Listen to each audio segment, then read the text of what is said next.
오늘 저는 당신은 리더인가 동력자인가 이런 제목으로 말씀을 드리려고 합니다. 주님께서 큰 은혜를 주실 줄로 믿습니다.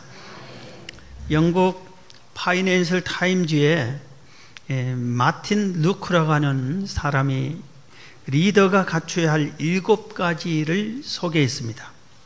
매일매일 배워라, 대인관계에 힘써라. 이 사람은 대인관계를 힘쓰기 위해서 골프를 친다고 합니다. 항상 가족을 최우선으로 여겨라. 꿈을 찾아 실현해라. 성실하고 윤리적으로 행동해라. 칭찬에 힘써라. 겸손해라. 이렇게 7가지를 말했습니다. 반면에 우리나라의 LG경제연구원에서 실패하는 리더는 이런 사람이다 하고 실패하는 리더의 특징 6가지를 소개했습니다. 아이디어를 무시한다. 변화에 둔감한다. 과도한 충성만 요구한다. 필벌 중심의 사고를 갖고 있다. 이런 사람은 책임 추궁만 하고 방향은 제시할 줄 모르는 사람입니다. 실행력이 부족하다. 등잔 밑이 어둡다. 이런 리더들은 실패하기가 쉽다. 이렇게 소개를 했습니다. 오늘 본문은 영웅 다윗이 어떤 리더십으로 이끌어 갔는가 이것을 우리가 살펴볼 수 있고, 그 다음에 다윗을 돕는 동력자들 37명을 소개하는데 동력자에 대한 것을 우리가 살펴볼 수가 있습니다. 우리들도 어떨 때는 리더 역할을 해야 되고 어떨 때는 동력자 역할을 해야 됩니다. 예를 들어 가정만 딱 보면은 부모님이 계시면 우리는 동력자입니다. 부모를 도와 가정을 화목하게 이끄는 동력자가 되어야 됩니다. 그런데 내가 자녀를 두면은 또 가정에서 우리가 리더입니다. 그래서 리더 역할을 잘해서 가정을 화목하게 이끌어야 되는 겁니다. 직장에서도 어떤 때는 리더 역할을 하고 어떤 때는 동력자 역할을 해야 되고, 교회에서도 회장, 직분자 이런 사람들은 리더 역할을 해야 되고 또 동력자 역할을 우리가 해야 되는 것입니다. 그래서 우리가 좋은 리더가 되려면 어떻게 해야 될 건가? 먼저 다윗이 어떤 리더십을 가졌는가를 배워야 됩니다. 우리가 잘 아는 다윗은 베들레헴에서 낳고 태어난 그 촌놈입니다. 부모로부터 형제가 위로 형이 7명이나 있는 불리한 조건의 자녀로 태어났습니다. 그리고 그의 직업은 아주 평범한 목동에 불과했습니다. 그럼에도 불구하고 이 모든 조건에서 어떻게 보면 우리보다 더 불리한 조건의 다윗인데도 불구하고 다윗임에도 불구하고 이스라엘 전체의 가장 훌륭한 리더로 생활을 합니다. 그리고 그 역할을 잘 마칩니다. 도대체 다윗이 어떤 리더십을 가졌냐 이겁니다. 오늘 성경을 통해서 우리가 살펴보면 첫 번째, 다윗은 충성심이 강했어요. 무슨 일을 맡겨놔도 성실하게 충성을 다했습니다. 이게 아주 상당히 중요한 것 같습니다. 양치는 목동에 있을 때도 아주 충성스럽게 목동 양들을 잘 지켰습니다. 사나운 짐승이 오면은 다른 사람 목동들은 도망가 버려요. 자기 살기 위해서. 그 짐승이 양을 잡아가더만. 그런데 다윗은 그렇지 않았습니다. 양을 끝까지 지키기 위해서 물맷돌을 던지면서 그 짐승들을 물리쳤습니다. 아주 충성스럽게 했어요. 사무엘 선지자가 와서 우리 형제 중에 한 사람을 기름 부어 세워 장차 이 나라 왕이 되게 해주겠다 할 때에도 다윗은 양치는 목동의 그 역할을 했습니다. 다 형들은 아니다, 난 이 기회를 양이고 뭐고 사무엘 선지자에게 잘 보여야 되겠다. 그런데도 다윗은 자기 역할을 충성을 다했습니다. 군인으로서 신하로서 나중에는 왕이 되었을 때도 자기 직분에 충성을 다했습니다. 성실하게 일했어요. 우리가 지난주에 죄 중에 아주 안 좋은 죄, 못된 죄가 뭐라 그랬어요? 그 중에 하나가 거짓말이라고 했죠. 그리고 게으름이라고 했잖아요. 게으르지 않았어요, 다윗은. 누가 보든 안 보든 충성스러웠어요. 그래, 리더는 충성스러운 것이 있어야 된다, 이겁니다. 두 번째입니다. 공의롭게 다스렸습니다. 공의와 정직으로 다스려서. 오늘 보면 사무엘하 23장 3절에 보면은 이스라엘의 하나님이 말씀하시며 이스라엘의 반석이 내게 이르시기를 사람을 공의로 다스리는 자 이랬어요. 이게 무슨 말이냐면은 하나님이 다윗을 얘기할 때 다윗에게 사람을 공의로 다스리는 자야 하고 부른 겁니다. 공의로 다스리는 자. 하나님이 인정했어요. 야, 너는 치우치지 않았다. 개인 감정에 치우치지 않았다. 공의로 다스렸다 그랬어요. 우리들은 많이 치우쳐요. 이 세상 사람들은 뭐 학연, 지연, 뭐 인척관계 이런 식으로 할 때, 그리고 나와 이권이 연관될 때는 이렇게 치우칩니다. 그런데 다윗은 그러지 않았어요. 공의롭게 평가했어요. 그러니까 그 백성들이 우리 왕은 공의로운 사람이다. 군인이었을 때도 공의롭게 이끌어가니까 우리 장군님은 공의로운 분이다. 세상을 이끌어갈 때 공의롭게, 우리가 자식들에게도 공의롭게, 공평하게, 공의롭게, 그래야 자식들이 우리 부모님은 공의로운 분이다 그러네요. 우리 어머님은 맨날 형님만 좋아해, 우리 아버님은 딸만 좋아해, 이렇게 하면 안 돼. 공의롭게, 모든 일을 공의롭게 정당하게 다스렸다 이겁니다. 오늘 본문에 다윗의 용사가 동력자를 37명이나 기록되는데, 그 동력자를 다윗이 아마 뽑았기도 했을 거고 그들이 지원도 했을 겁니다. 그런데 다윗의 고향은 이스라엘 전체로 통일 이스라엘 보면은 남쪽이에요. 유다 지파 남쪽 지역이에요. 그런데 이 남쪽 지역 사람들만 동력자로 뽑은 게 아니라 이겁니다. 북쪽 지역 사람, 동쪽 지역 사람, 심지어는 이방인이 개종했는데 유능해요. 그러니까 그 사람도 동력자로 사용했습니다. 공평하게 했어요. 그래서 인사를 보면 저 사람이 공의로운 사람인지 그렇지 않고 치우치는 사람인지를 우리가 판단하잖아요. 그런데 다윗은 공의롭게, 하나님이 볼 때도 공의롭게 행동을 했습니다. 자, 그 다음에 이 다윗은 언제나 여호와를 경외하면서 리더십의 힘을 얻었습니다. 오늘 보면 3절을 다시 한번 봅니다. 이스라엘의 하나님이 말씀하시며 이스라엘의 반석이 내게 이르시기를 사람을 공의로 다스리는 자, 그러면서 그 다음은 뭐래? 하나님을 경외함으로 다스리는 자요 그랬어요. 하나님이 지금 그렇게 인정해. 하나님을 경외하는 자다 너는 하나님으로부터 인정을 받았습니다. 다윗은 목동 시절에도 하나님을 경외했습니다. 골리앗과 싸울 때 보면은 그게 잘 나타나죠. 이스라엘 백성들이 전부 다 하나님을 무시하고 멸시하는 말을 해도 골리앗이 무서워서 아무도 싸우러 가지 못합니다. 이때 다윗이 가서, 군인이 아닌데도 가서 나서서 이렇게 얘기하죠. 골리앗을 향해서 너는 칼과 창과 단창으로 내게 싸우러 오지만 나는 만군의 여호와의 이름으로 너에게 간다. 나는 하나님을 믿는 사람이다. 하나님의 이름으로 너한테 싸우러 간다. 이렇게 당당하게 얘기하고 나아가서 싸워서 승리합니다.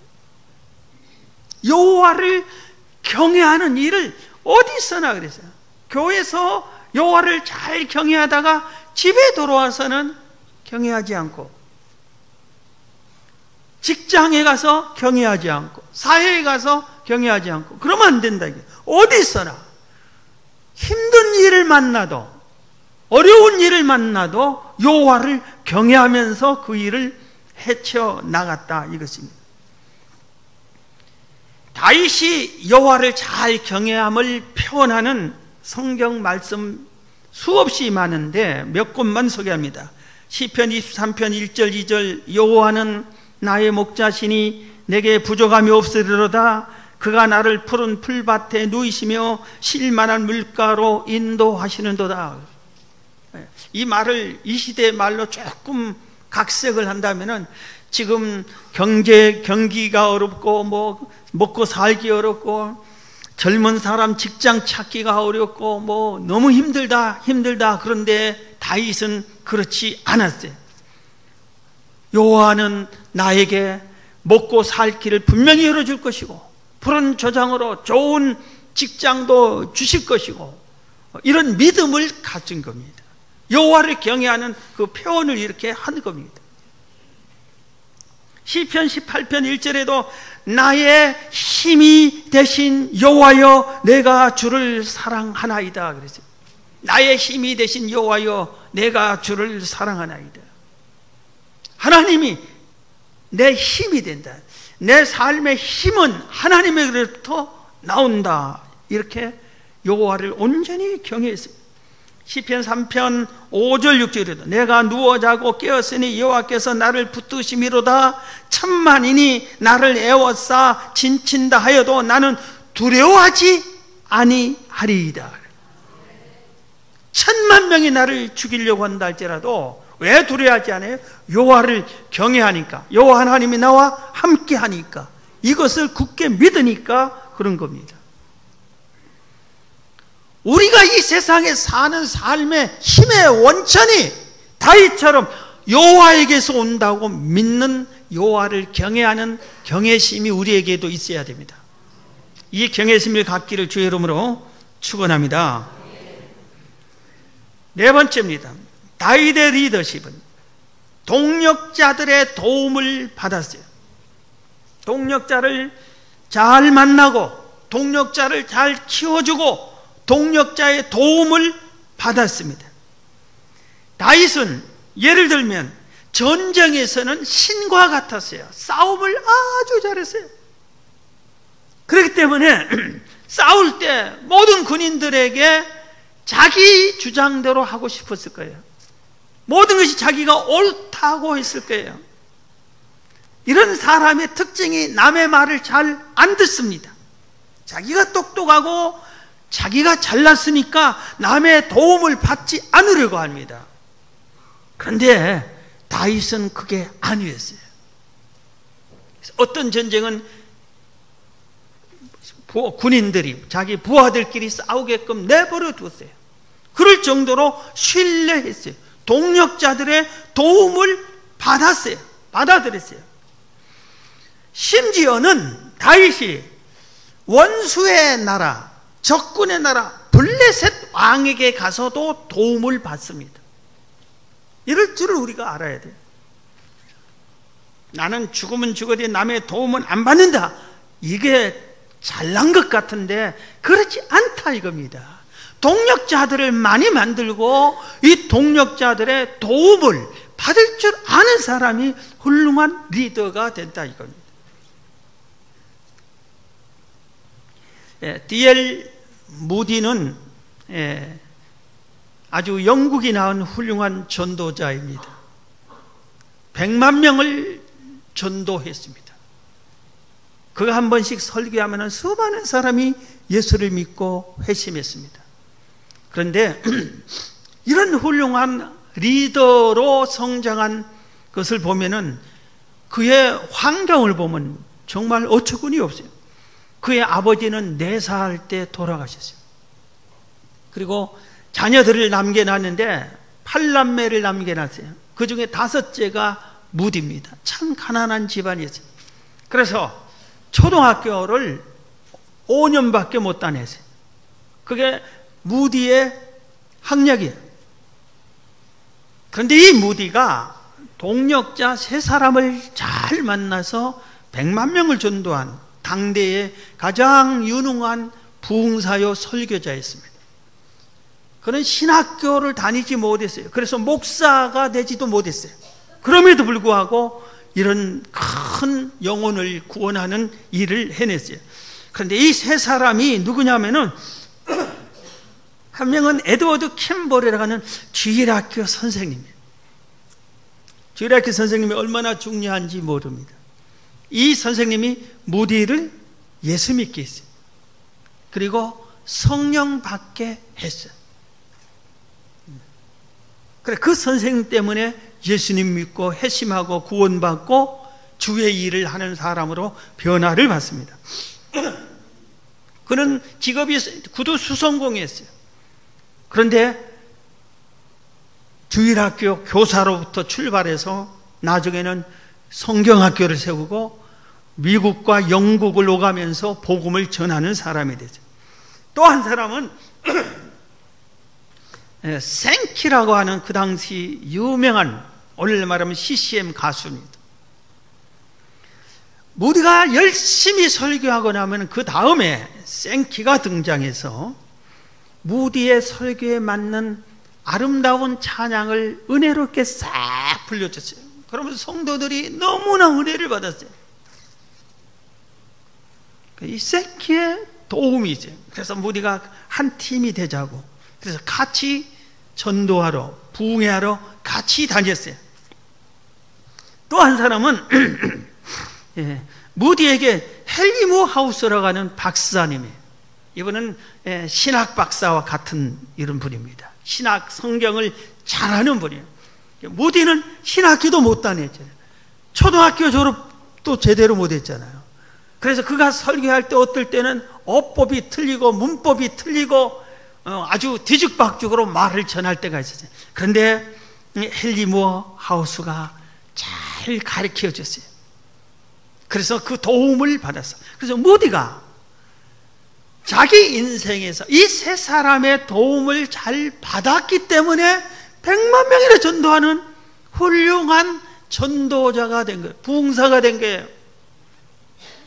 우리도 도움을 받아야 돼요. 그리고 하나님께 우리도, 저도 가끔 기도합니다. 하나님, 도울 자를 보내주십시오. 도울 자를 만나게 해 주십시오. 야베스를, 보아스를 룻이 만난 것처럼 이렇게 동력자, 좋은 동력자를 만나는 것이 우리 인생에 아주 크게 정말 은혜 있고 복받는, 성공으로 살 수 있는 그 길이 동력자를 잘 만나고 동력자의 도움을 받아들이는 겁니다. 나 혼자 똑똑하게 살 사람은 안 된다는 것을 우리가 깨달아야 됩니다. 로마서 16장에 보면은 바울의 동력자를 37명이나 기록합니다. 우리가 신약 성경으로 잠깐 옮기면은 신약 성경에서 가장 주의 일을 많이 한 사람이 바울이에요. 그런데 바울은 제일로 불리한 사람이서 사실은 베드로, 안드레, 야고보, 요한 이런 사람은, 특히 베드로는 예수님의 수제자였어요. 그래서 이들은 예수님과 3년 6개월 동안 함께 하면서 예수님께 직접 배운 사람들이에요. 그리고 바울은 예수 믿는 사람을 잡아 죽이고 핍박하는 아주 못된 사람이었어요. 그런데 어떻게 이 바울이 예수님 살아생전엔 만나지도 못했던 부활하신 예수님을 만난 이 바울이 어떻게 이 사역을 크게 했냐면은 동력자들이 많았어요. 바울에게 동력자들을 많은 도움을 받았어요. 그래서 로마서 16장에 바울이 자기 동력자를 소개하는데 신기하게도 다윗의 동력자가 37명을 하겠지요. 바울의 동력자도 거기에 37명이 기록됩니다. 37명이 이렇게 바울을 도와줬어요. 베드로는 수제자고 아주 정말 일을 많이 할 수 있었는데, 물론 많이 했지만 바울에 비해서는 비교가 안 되는 것은, 바울에게는 동력자들이 이렇게 많았고 베드로에게는 동력자가 작았다, 이렇게 우리가 평가할 수 있습니다. 다섯 번째입니다. 다윗의 리더십, 어떻게 해서 왜 이런 훌륭한 리더가 됐냐면은 복수를 하지 않았어요. 다윗은 사울 왕이 다윗을 시기해서 죽이려고 할 때 2번이나 지도 새도 모르게 사울 왕을 죽일 수 있었어요. 그런데 이 다윗은 사울을 죽이지 않습니다. 복수하지 않습니다. 원수를 사랑했습니다. 성경 로마서 12장 17절 19절에 아무에게도 악을 악으로 갚지 말고 모든 사람 앞에서 선한 일을 도모하라 할 수 있거든 너희로서는 모든 사람과 더불어 화목하라. 내 사랑하는 자들아, 너희가 친히 원수를 갚지 말고 하나님의 진노하심에 맡기라. 기록되었으되 원수 갚는 것이 내게 있으니 내가 갚으리라고 주께서 말씀하시니라. 그래서 다윗은 이 말을 그대로 믿고 실천했어요. 아무 죄도 없는 자기를 죽이려고 하는 이 원수 사울, 이 사울을 죽일 수 있는데도 하나님께 맡긴 겁니다. 자기가 직접 죽이지 않았습니다. 그래서 나중에 하나님이 사울을 치신 것을 우리가 성경을 통해서 알 수가 있어요. 여러분 주변 사람을 미워하지 마세요. 그리고 여러분을 괴롭히는 사람을 원수 갚겠다는 생각도 하지 마세요. 저가 몰라서 저렇다. 그렇게 좋게 생각을 했어요. 그래야 하나님이 나를 좋은 리더로 인정하고 그 사이에서 내가 결국은 승리합니다. 원수를 막 갚는 사람이 잘 되는 것 같고 앞장서는 것 같은데 그들은 결국은 속히 무너집니다. 원수를 사랑하는 사람, 이웃을 사랑하는 사람이 나중에 훌륭한 리더가 될 수가 있어요. 다윗의 리더십의 마지막 하나 더 말씀드리면은, 다윗은 최고 리더일 때에도 자기를 책망하는 사람, 자기를 훈계하는 사람, 자기에게 권면하는 사람, 이런 책망이니 훈계니 권면인 이런 것을 받아들였습니다. 우리가 잘 아는 대로 다윗이 큰 실수를 했죠. 그럴 때 나단 선지자가 찾아가서 호되게 책망을 했습니다. 누가 왕을 책망할 수 있습니까? 왕이 통치하는 시대 아무도 할 수 없습니다. 그런데 나단 선지자가 책망했어요. 그러니까 다윗을 한 번도 책망을 받아본 사람이 없어요. 다윗은 받아본 적이 없어요. 그렇게 평소에 충성을 다했고 모든 사람에게 인정을 받았고 칭찬만 받아온 사람이에요. 그런데 칭찬만 받은 사람이 책망을 받으면 아주 변합니다. 그 수습이 잘 안 됩니다. 저도 좀 그런 스타일이에요. 칭찬만 쭉 쳐다본 사람인데 누가 막 승하고 철없는 성도가 나를 뒤에서 뭐 쑥덕쑥덕 했다 하면은 밥맛이 없어져요. 기분이 나쁘죠. 그런데 다윗은 그렇지 않았어요. 자기를 책망할 때 그것을 받아들였습니다. 그래서 죄를 지적해 주니까 회개를 했습니다. 우리 모든 인간이 이 세상일 때 완전하지가 않아요. 항상 부족해요. 그리고 나는 내 부족을 못 깨달았는데 주변 사람들은 제3자의 눈으로 보니까 잘잘못이 보이는 겁니다. 그러면은 사랑하는 사람이면은 말해줍니다. 여러분, 그럴 때 그걸 받아들여야 돼요. 우리에게 가장 많이 책망하는 사람이 누구죠? 누구죠? 남편이래요. 왜 그럽니까? 남편이 왜 나를 가장 많이 책망하죠? 나를 가장 사랑하니까. 나를 가장 사랑하는 사람이 나를 가장 많이 책망하는 거예요. 책망하는 건 나를 미워해서가 아니에요. 나를 사랑해서 그래요. 나단 선지자가 왕궁까지 찾아와서 목숨 걸고 책망한 이유는 다윗을 살리기 위해서, 건지기 위해서, 하나님의 진노를 피하게 하기 위해서 하나님이 보낸 거예요. 그러니까 하나님이 다윗을 사랑했기 때문에 옆 사람을 통해서 책망을 하게 한 겁니다. 그래서 우리를 책망한 사람이 주변에 있는 사람은 아직 나는 하나님의 사랑받는 사람이구나, 그리고 저 사람이 나를 사랑하니까 책망하구나, 그것을 받아들이는 여러분이 되시기를 바랍니다. 다윗의 리더십이 뭐라고? 충성스러웠다, 공의로웠다, 하나님을 경외했다, 수많은 동력자들 만들고 동력자들의 도움을 받았다, 복수하지 않고 원수까지 사랑했다, 책망을 받아들였다. 이 6가지. 여러분, 이 다윗의 리더십을 통해서 여러분들도 이런 좋은 사람으로 변화되셔서 다윗과 같은 훌륭한 리더가 되기를 축원합니다. 자, 그러면은 한 가지, 다윗의 동력자들. 리더가 되면 우리가 이렇게 하면 되고, 동력자들일 때는 어떻게? 동력자들에게는 2가지만 말씀드려요. 하나는, 다윗의 동력자들은 다윗 죽은 다윗을 배신하지 않았어요. 우리는 어려서부터, 학교에서부터 경쟁을 막 시키는 그런 교육을 받아서 직장에서도 잘 나가는 사람을 물리쳐야 내가 승진하고 그러잖아요. 그런데 우리들은 리더를 배신해서는 안 됩니다. 리더는. 오늘 다윗의 동력자들은 대부분 그런 사람들이에요. 훌륭한 사람들이세요. 아디노라는 사람, 요셉, 바세벳, 또 아디노, 이런 사람은 어떤 사람이었냐면은 적군에 혼자 가서 800명을 죽인 사람이에요. 그러니 이것은 다윗도 그런 적이 없어요. 다윗보다 더 용맹스러운 장군이었어요.